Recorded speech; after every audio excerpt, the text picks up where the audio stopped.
Bien, vamos a, vamos a dar inicio a esta aula bíblica.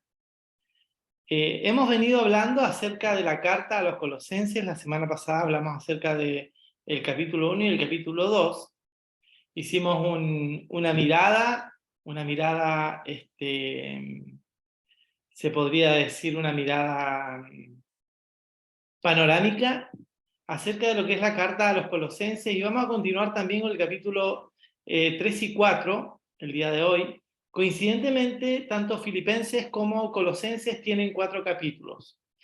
Por lo tanto, vamos a dar inicio a estos 2 capítulos. Vamos a recordar algunas cosas, algunos datos que fueron los que la semana pasada estuvimos tocando. Por ejemplo, que el autor de esta carta es el apóstol Pablo. Para que ustedes sepan, hay total acuerdo respecto a la autoría de esta carta, que efectivamente fue el apóstol Pablo quien la escribió. Data de aproximadamente el año 61 después de Cristo, mientras el apóstol Pablo estaba en prisión. No se sabía exactamente, y no se puede confirmar si fue durante su primer o segundo encarcelamiento, pero de algo sí se está seguro, porque la misma carta lo dice, es que el apóstol Pablo estaba preso mientras escribe esta carta, ¿sí? ¿Quiénes son los destinatarios? Una iglesia ubicada en un lugar llamado Colosas, que es un pequeño pueblo en la provincia romana de Asia. Y para que podamos ubicarnos mucho mejor, vamos a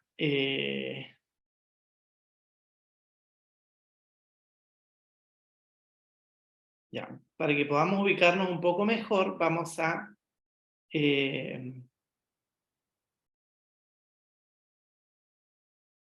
está. Para que podamos ubicarnos, vamos a verlo en el mapa. Acá está el mapa de Asia. Acá tenemos a Asia.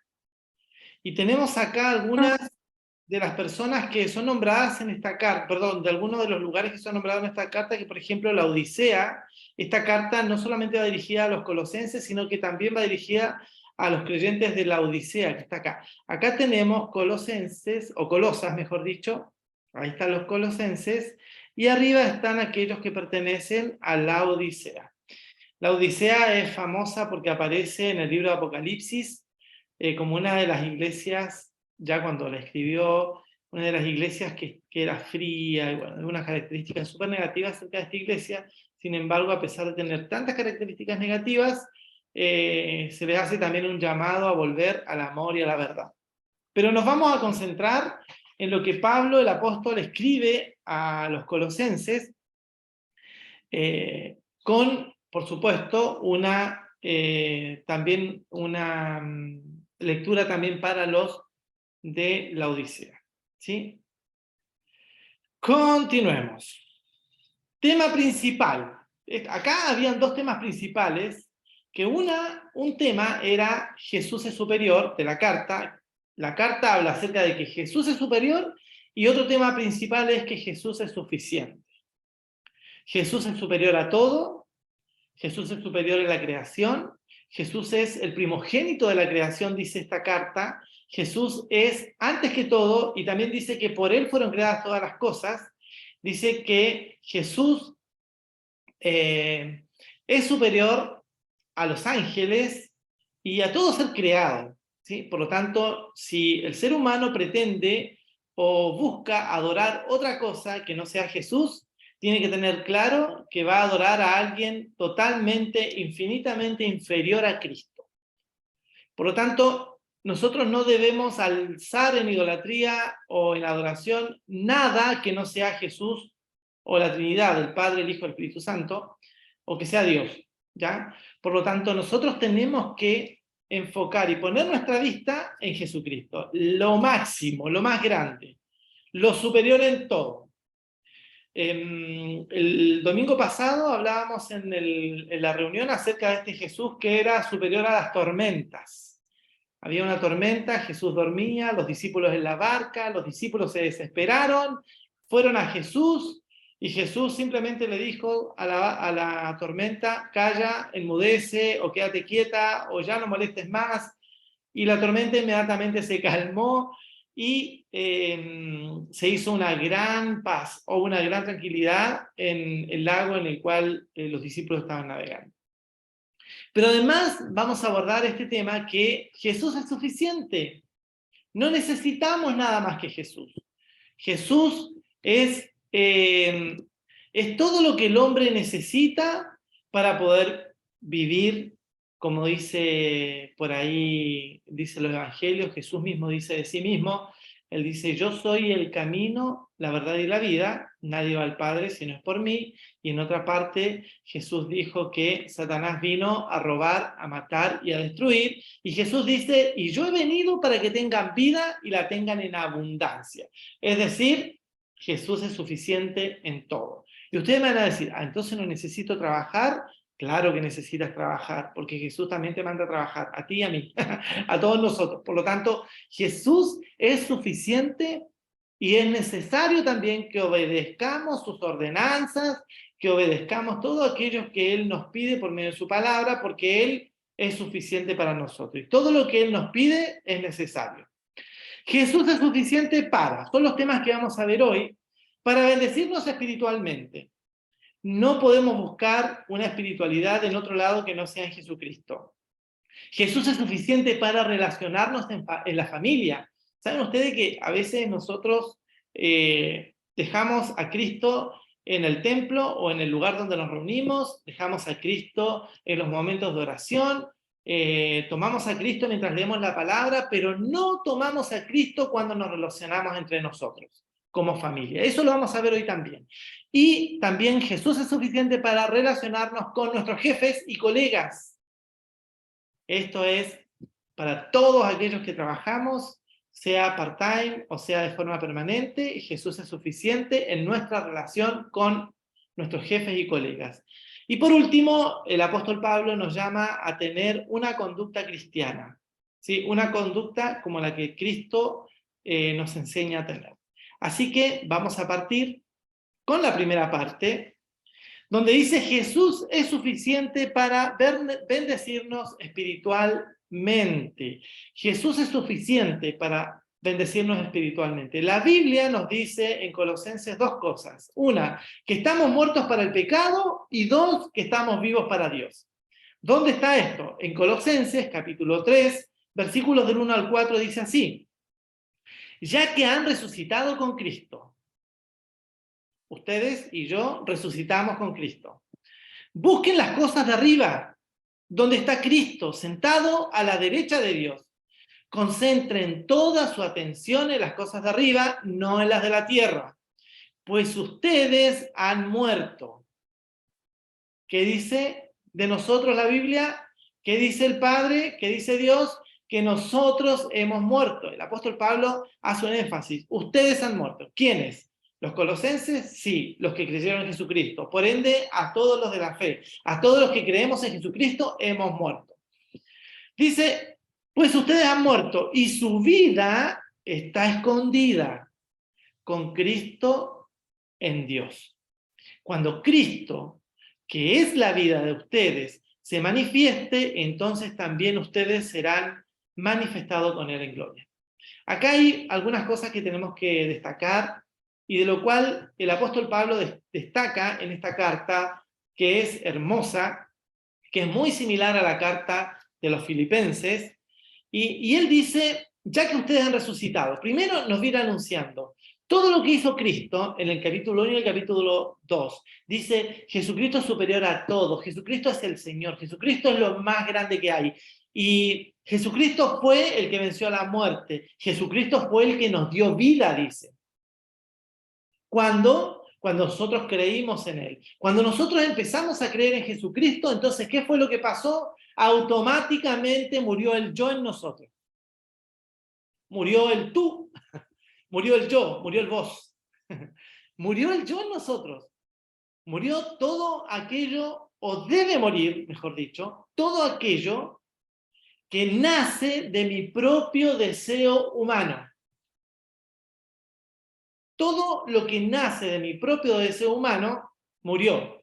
Todo lo que nace a raíz del pecado murió. Por eso dice, nosotros para Dios estamos muertos para el pecado, porque hemos resucitado. ¿En qué resucitamos? En una vida espiritual, en una vida que Cristo nos dio cuando creímos en Él, cuando le dijimos, Jesús, ¿sabes qué? Sí, yo creo en ti, tú eres mi Dios, tú eres mi Señor. Automáticamente, cuando tú le dices, Señor, de ahora en adelante, yo vivo para ti, estás diciendo, yo muero para mí. Eso es lo que está diciendo el apóstol.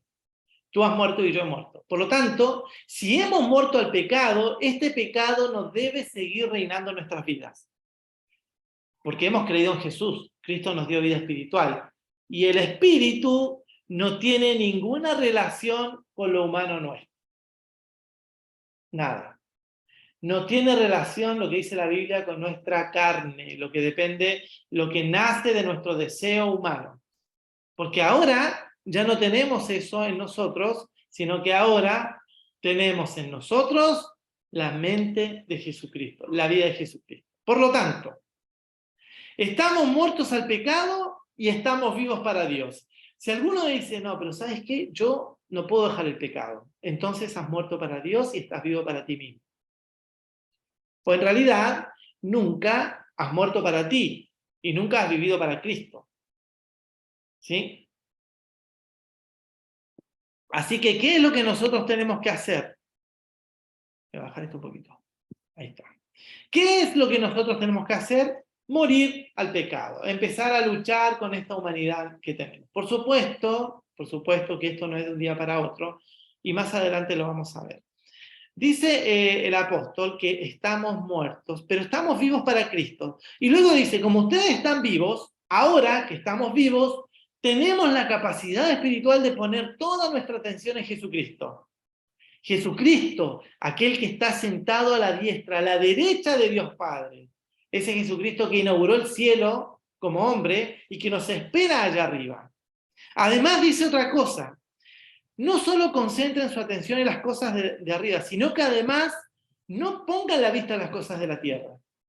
Hay que empezar a dejar todo lo relacionado con lo terrenal, todo lo relacionado con lo humano, con lo que nace, con aquellas cosas que nacen del propio deseo de la carne. Más abajo lo va a detallar. Luego dice, pues ustedes han muerto a ustedes mismos, hemos muerto a nuestro pecado, hemos muerto para nuestro pecado. Es decir, el pecado ya no tiene vida y poder sobre nosotros. Ya el pecado no nos puede condenar porque nosotros hemos creído en Jesucristo y Jesucristo nos dio vida. Y como Cristo nos dio vida, la vida es poderosa sobre la muerte o sobre el pecado.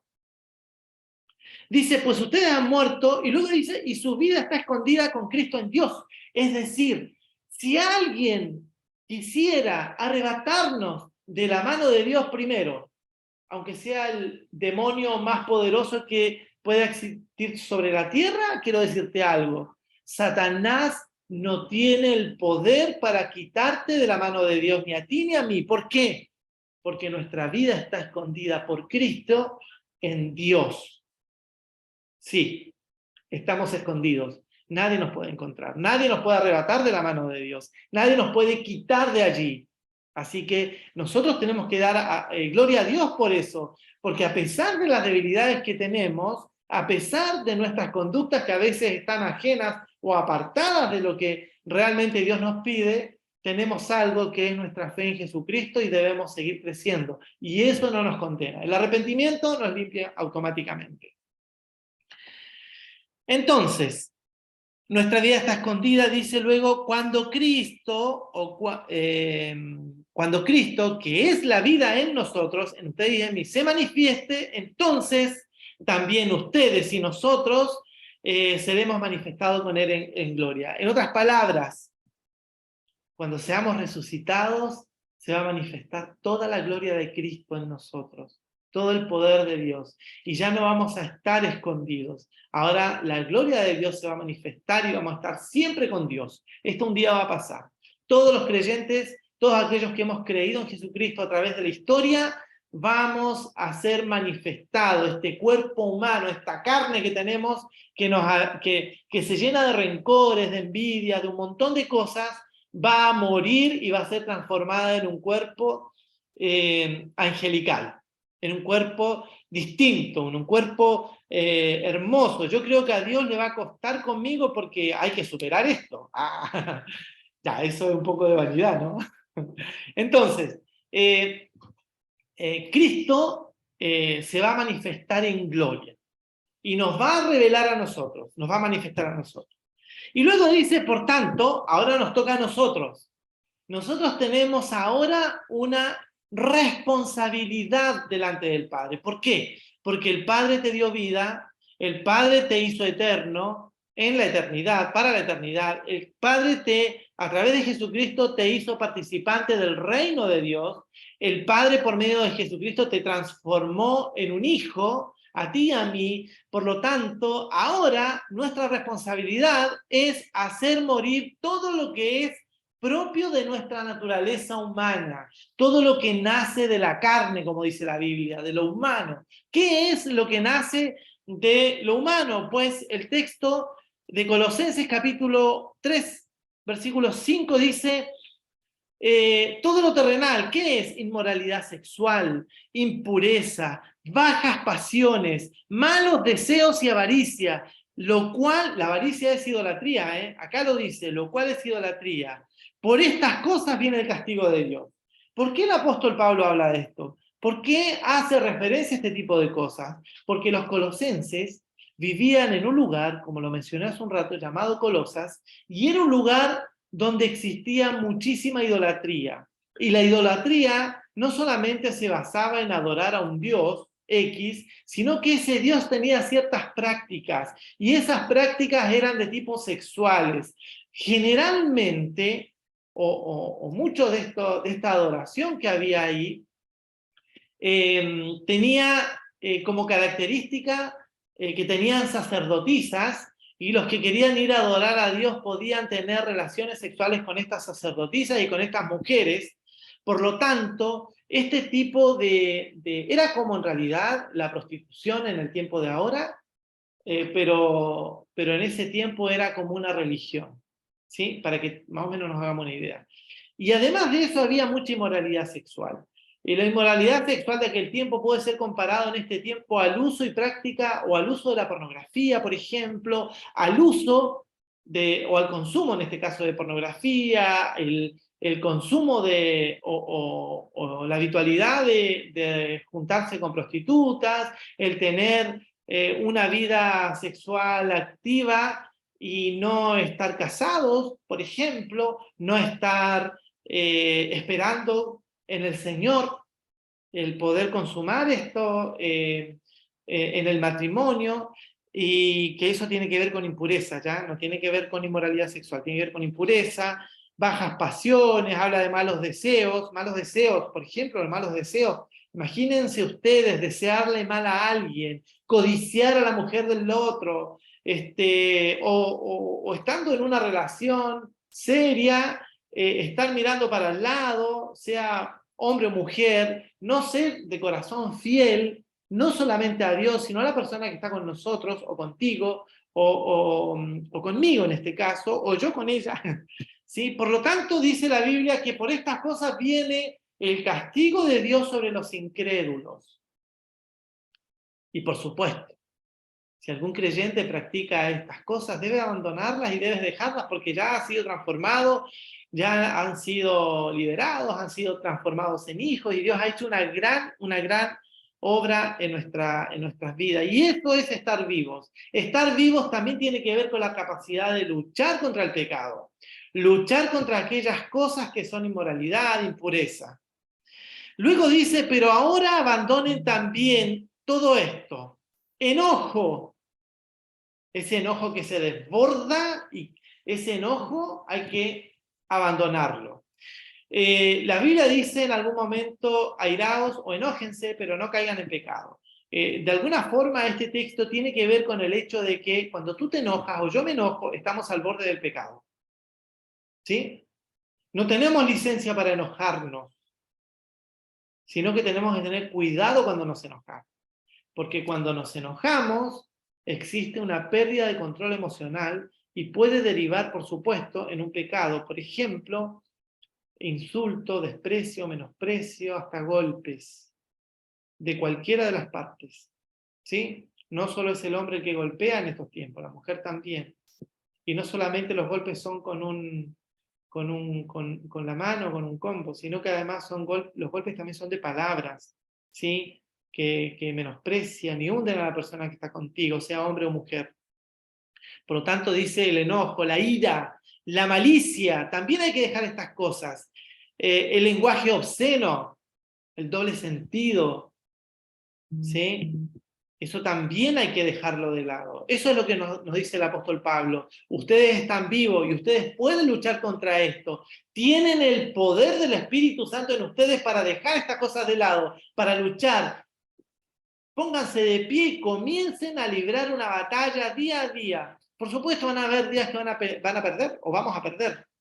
Porque a veces estamos tan acostumbrados a tener ciertas prácticas que finalmente después se transforma en una batalla y va a llegar un momento que vamos a haber vencido muchas cosas y ustedes van a mirar para atrás y yo voy a mirar para atrás y voy a decir, chuta, qué lindo, todo lo que he logrado vencer gracias al Señor. Y va a mirar hacia adelante y va a decir, y todo lo que me falta.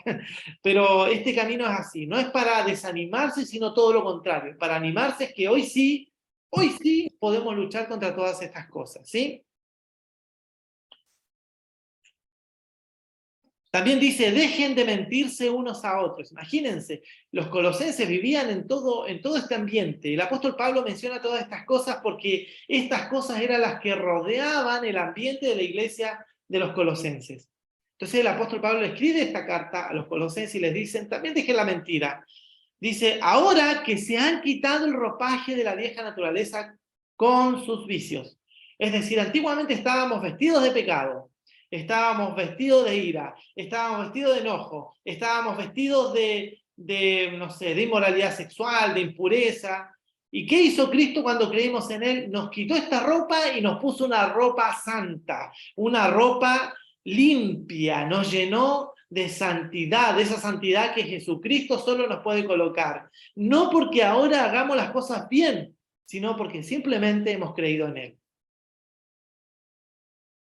El versículo 12 dice, por tanto, como escogidos de Dios, santos y amados, ¿quiénes? Ustedes y nosotros, revístanse de afecto entrañable. ¿Se han dado cuenta que en Sal y Luz, voy a hablar de Sal y Luz, pero en otras congregaciones también existe, permiso? ¿Se han dado cuenta que en Sal y Luz existe este deseo de vernos? El deseo de este afecto está en nosotros. Debemos seguir cultivándolos, por supuesto, pero está en nosotros. Por lo tanto, dice, como somos santos, ustedes y nosotros, los que hemos creído en Jesucristo, y somos amados por Dios, revistámonos de afecto entrañable, de bondad, de humildad. La humildad es un tema complejo, porque nosotros, los seres humanos, siempre queremos estar sobre otros. Siempre queremos estar en primer lugar. Nos llama la atención, no solamente a veces estar sobre otros, sino además sentir que tenemos cierta autoridad sobre otros. Esto le gusta al hombre, lo saborea y le encanta. Pero la humildad tiene que ver con que, no con que estés o no en un cargo de autoridad o no, sino que en tu corazón haya humildad y puedas ver en el otro el mismo Espíritu Santo que está en ti. Por lo tanto, el respeto hacia el otro tiene que ser, primero, porque está el Espíritu Santo en esa persona, y segundo, porque es un hijo de Dios. E independiente del lugar que ocupemos. Puede que Dios a alguno lo honre con algún cargo importante. Genial. Ojalá Dios lo haga, ¿sí? Pero siempre con un corazón de humildad. No andar con la cabeza baja ni poner cara de humilde, no. La humildad tiene que ver con acciones, ¿sí? Dice, vístanse de bondad, de humildad, de amabilidad y, por supuesto, de paciencia. El Espíritu Santo nos ayuda en esto, ¿no? El texto habla en el capítulo 3 acerca de que debemos tolerarnos y debemos perdonarnos también, así como Dios nos perdonó a nosotros. Y Jesús nos da la capacidad espiritual para que nosotros podamos suplir estas cosas. ¿Por qué? Porque Jesús es suficiente para dar, Él es suficiente, Él es lo necesario para poder permanecer vivos para Dios.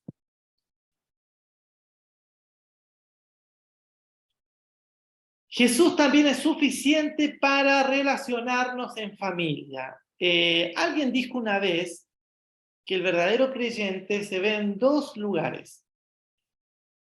En el juego, es decir, cuando jugamos algún deporte, algún partido de fútbol, sobre todo los hombres, por ejemplo, que jugamos al fútbol, ahí se ve el carácter del creyente que está dominado y no dominado, o otros tipos de juegos donde los creyentes podemos participar, tanto hombres como mujeres, y ahí se logra ver nuestras fortalezas y debilidades, se ve el autocontrol, el dominio del Espíritu Santo sobre nosotros, la paciencia, la capacidad de ser un buen perdedor, por ejemplo.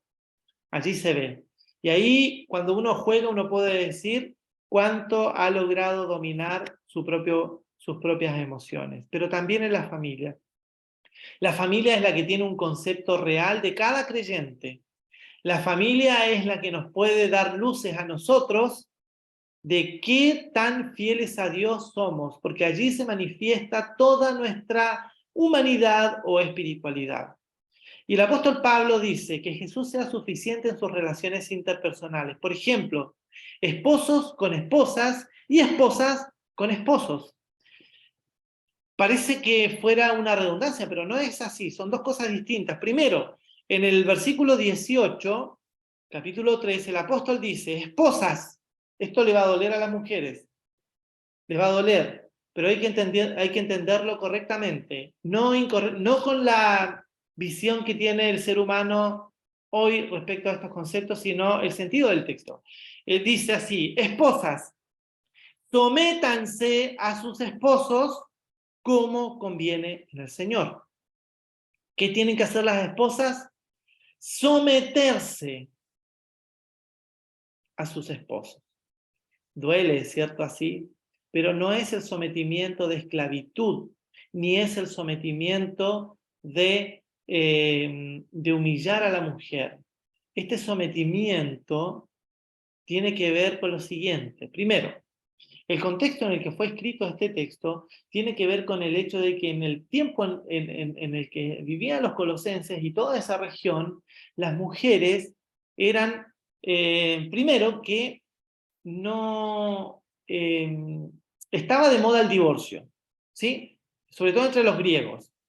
Y se dice que en ese tiempo, por ejemplo, una mujer se podía divorciar, y estaba el caso, por ejemplo, en el que se nombra en la historia, esto es historia ya, en que una mujer se divorció hasta 14 veces en un año. 14 veces en un año es mucho, porque es demasiado, por decirlo de alguna forma. Es decir, no había ningún tipo de sometimiento en el buen sentido, no en el mal sentido, porque esta palabra este concepto tiene un concepto positivo. Segundo, en ese tiempo la mujer no tenía esta visión como de familia, por lo tanto, no había como una cultura de familia y los hijos que tenían generalmente quedaban ahí huérfanos, qué sé yo, o dando vueltas. Por lo tanto, entre los griegos, esta forma de vida de la mujer era como que la mujer no tenía respeto ni por sí, ni por los demás, ni por nada. En general, no era que todas eran así, pero lo que reinaba en general en esa sociedad era esto. Entonces el apóstol Pablo le dice, mujeres, vivan con sus esposos, sean fieles a él. Además, a la mujer le dice que debe, miren, yo quiero comentar algo acá con respecto a esto. Esto es en el contexto del matrimonio. Y en ese contexto, el matrimonio es comparada a la relación entre Jesús y la iglesia. Entonces, lo que le pide el apóstol Pablo a la mujer es que sirva a su esposo, así como la iglesia le sirve a Cristo, que es el esposo. Cristo es el esposo, la iglesia es la esposa. ¿Sí? Es decir, en una actitud de amor, de reverencia, de servicio, de cuidado, de protección, es una relación de amor, no de esclavitud, no de violencia. Y luego le dice a los esposos, amen a sus esposos y no sean duros con ellas.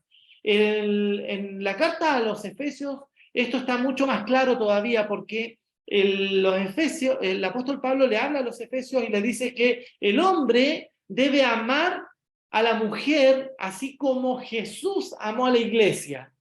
¿Cuál es el nivel que debe tener el hombre con su esposa? Pues es la misma relación que Cristo con su iglesia. Jesús estuvo dispuesto a morir por ella, estuvo dispuesto a dar su vida para el beneficio de la iglesia, que es la esposa, estuvo dispuesto Jesús a entregarse por completo y obedecer al Padre con el fin de que esta iglesia tenga un lugar de honor y esté en el reino de la eternidad. Por lo tanto, el trato que el hombre debe tener sobre su esposa es un trato de entrega, de amor, de servicio, de cuidado, de honra.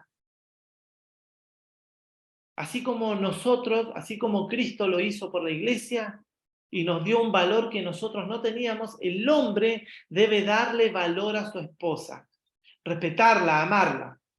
Por lo tanto, la relación que dice acá y que pide el apóstol Pablo respecto al esposo y a la esposa es una relación de continuo amor y humillación el uno al otro, entrega el uno al otro, exaltación, honra el uno al otro. No es una relación violenta, no es una relación de sometimiento en relación a la esclavitud y el maltrato de uno del otro, sino que es una relación de amor y edificación mutua. Por lo tanto, Dios nos pide a los esposos que tengamos esta relación, por medio del apóstol Pablo. Pero luego habla de la relación entre los padres y los hijos. Dice, hijos, obedezcan a sus padres. Nos encanta esto. A nosotros los papás nos encanta. De hecho, lo enseñamos siempre. ¿Qué dice la Biblia, hijito? Que tú debes obedecer a tus padres. Eso es lo que nos pide, lo que le pide Dios o lo que Pablo recomienda a los hijos. Obedecer a los padres, ¿sí? Sujetarse a los padres, amar a los padres, honrar a los padres. Pero además hay una recomendación de los padres hacia los hijos. Los papás no tenemos hijos para que sean nuestros esclavos. Nosotros somos como pastores para nuestros hijos, somos como sacerdotes para nuestros hijos, somos aquellos que están dispuestos a cuidar a los hijos. El apóstol le dice a los padres, padres, no exasperen a sus hijos, no sean que se desanimen. Es decir, no tengamos una relación de maltrato con nuestros hijos. Disciplinémoslos, enseñémosles, pero también apapachémosles, como apapachámoslas, no sé cómo es la palabra en griego koiné, no sé cuál es, pero también abracémoslos. No dejemos que ellos, que por ahí en nuestro enojo por la desobediencia, los terminemos como humillando, los terminemos como dañando, sino que tiene que venir el consuelo también, tiene que venir el abrazo, sobre todo cuando nuestros hijos nos dicen perdón, papá. Si nos dicen perdón, papá, nosotros tenemos que actuar como es nuestro Padre Celestial con nosotros, que nos perdone inmediatamente, que ellos sepan que nosotros somos con ellos así como Dios es con nosotros. Una relación, por supuesto, de perdón, una relación de amor, una relación de misericordia y una relación de disciplina también. Enseñar a nuestros hijos.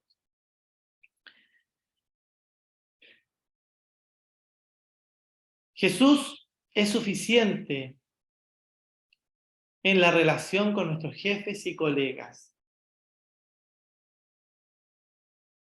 ¿Saben una cosa? Más abajo tenemos un texto que se encuentra en Colosenses capítulo 3, versículos 22 a 25 y capítulo 4, versículo 1. Dice, esclavos obedezcan a sus amos terrenales.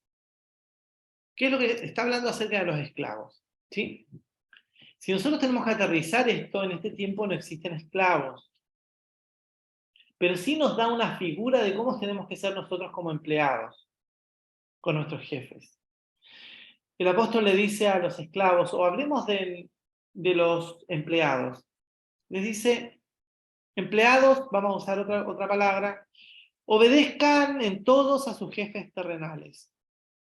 No solo cuando ellos los estén mirando. ¿Se han dado cuenta que hay algunos que en el trabajo ven al jefe y se ponen a trabajar? O empiezan a hacer algo, empezamos... Bueno, no sacar la vuelta cuando hay responsabilidades laborales, sino que ser responsables. Eso dice. Dice, no solo cuando ellos estén mirando, nosotros debemos tener nuestra responsabilidad interiorizada en nosotros. Y tampoco hacerlo como si nosotros quisiéramos ganarnos su favor, sino que hacerlo porque nos corresponde, nos pagan un sueldo para que hagamos un trabajo y tenemos que hacer ese trabajo. Primero por la responsabilidad y por el contrato que tenemos de cambio, o sea, nadie nos obligó a estar en ese trabajo. Y si estamos allí es por nuestra propia voluntad. Si no queremos estar, nos tenemos que ir para no dar mal testimonio. Pero si vamos a estar, tenemos que ser responsables.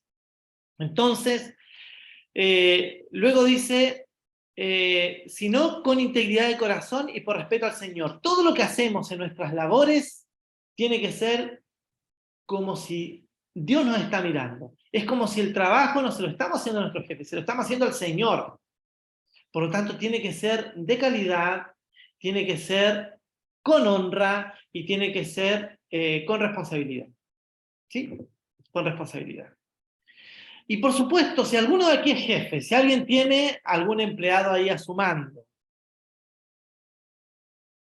Bueno, el versículo 23 dice, hagan lo que hagan, trabajen de buena gana como para el Señor y no como para nadie en este mundo. Y el versículo 25 dice, el que hace el mal pagará por su propia maldad. Y en esto no hay favoritismos. Es decir, a ver, si tú haces un mal trabajo, si tú y yo llegamos tarde a nuestro trabajo, si tú y yo somos somos mediocres en lo que hacemos, y el día de mañana viene otro jefe y nos dice, ¿saben qué? Está despedido, te aseguro que te van a despedir, o me van a despedir. ¿Por qué? Porque el que hace el mal, como dice el versículo 25, pagará por su propia maldad. Y en eso no hay favoritismos. Por lo tanto, que si nos echan, que sea injustificadamente, no porque fuimos malos empleados. ¿Sí? Pero luego el capítulo 4, versículo 1 dice, amos, jefes. No sé si hay acá algún jefe, pero mira lo que dice. Proporcionen a sus esclavos, vamos a cambiar esclavo por empleado, lo que es justo y equitativo, conscientes de que ustedes también tienen un amo en el cielo. Chuta, la responsabilidad es grande, porque los que son jefes, o los que algún día van a ser jefes, o los que algún día van a tener personas a su cargo, deben ser personas que primero sean justos, sean equitativos, ¿sí? Y que sean conscientes de que en nosotros o en ustedes también hay un amo en el cielo. Por lo tanto, Él puede hacer justicia por nuestras injusticias con ciertas personas. ¿Sí? Es decir, todo lo que hagamos, hagámoslo honestamente en el fondo, con transparencia. Si cometemos un error, que sea por ignorancia, por debilidad en algún momento, pero que nos podamos arrepentir y no intencionalmente. Bien. Finalmente, Jesús es suficiente para tener una conducta cristiana. No necesitamos nada más. Nosotros no necesitamos nada extra, no necesitamos el horóscopo, no necesitamos un tarotista, no necesitamos el consejo pagano o lejos de Dios de alguien que no es creyente, sobre todo en temas amorosos. En temas amorosos podemos escuchar algún buen consejo, pero pongamos ojo cuando la persona te da consejos y no piensa en Dios para hacerlo. Incluso hay creyentes que dan consejos y esos consejos no están fundamentados en lo que Dios quisiera para ti. ¿Mm? Y por supuesto, todo consejo es un consejo y nada más. La persona que lo recibe lo toma o lo deja. Es así. Cada uno de nosotros tiene la capacidad de tomar decisiones de su propia vida. Pero la Biblia dice en un proverbio, en la multitud de consejos no va a caer el justo. Es decir, ninguno de nosotros va a caer si nosotros pedimos muchos consejos. ¿Sí? En alguna decisión importante, busquemos consejos por todos lados. Gente que te conoce, el que no te conoce mucho. Ojalá buscar consejos en las personas que más te conocen. ¿Sí? Por lo tanto, nosotros debemos tener una conducta cristiana. Colosenses 4:2 dice así: dedíquense a la oración, lo primero. Conducta cristiana, oración. Preserven en ella con agradecimiento y al mismo tiempo intercedan por nosotros a fin de que Dios nos abra las puertas para proclamar la palabra, el misterio de Cristo por el cual estoy preso. Acá hay algunas cosas. Primero, la oración no debe ser cualquier tipo de oración.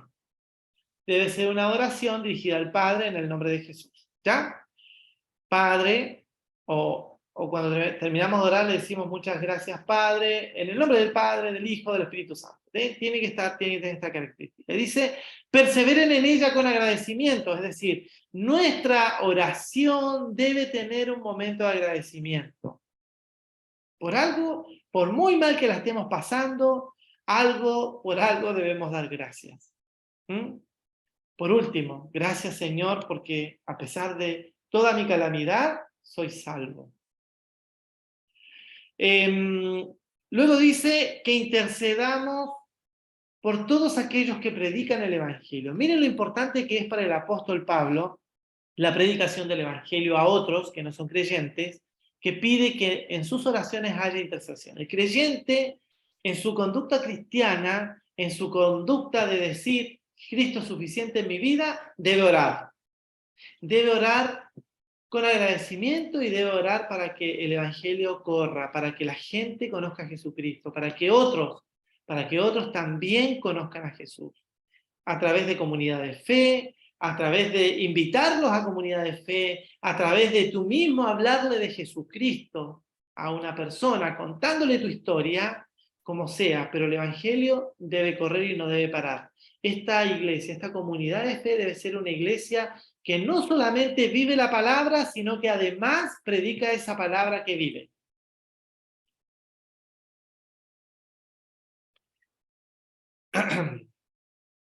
Hay algo que me gusta mucho y que tiene que ver con cómo nosotros nos debemos relacionar con las personas que no son creyentes.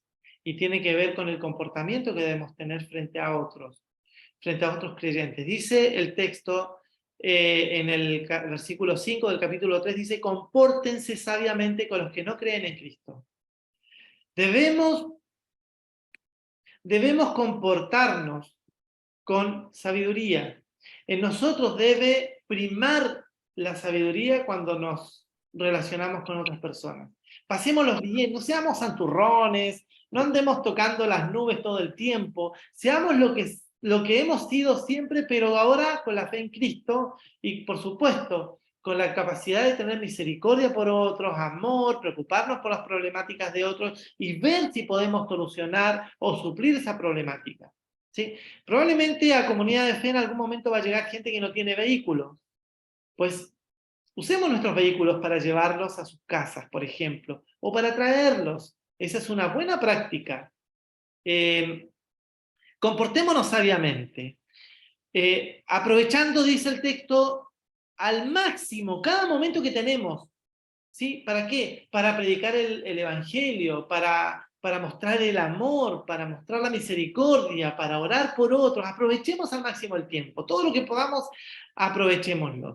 El apóstol Pablo finaliza con estas recomendaciones a la iglesia y hace ver que para el creyente Jesucristo es suficiente en todas las áreas de su vida. en la suministración de lo espiritual, en la relación en la familia. Jesucristo es suficiente en la conducta cristiana y Jesucristo es suficiente en la relación entre jefes y empleados, empleados y jefes. Jesucristo es suficiente. Él tiene que estar allí en primer lugar para nosotros.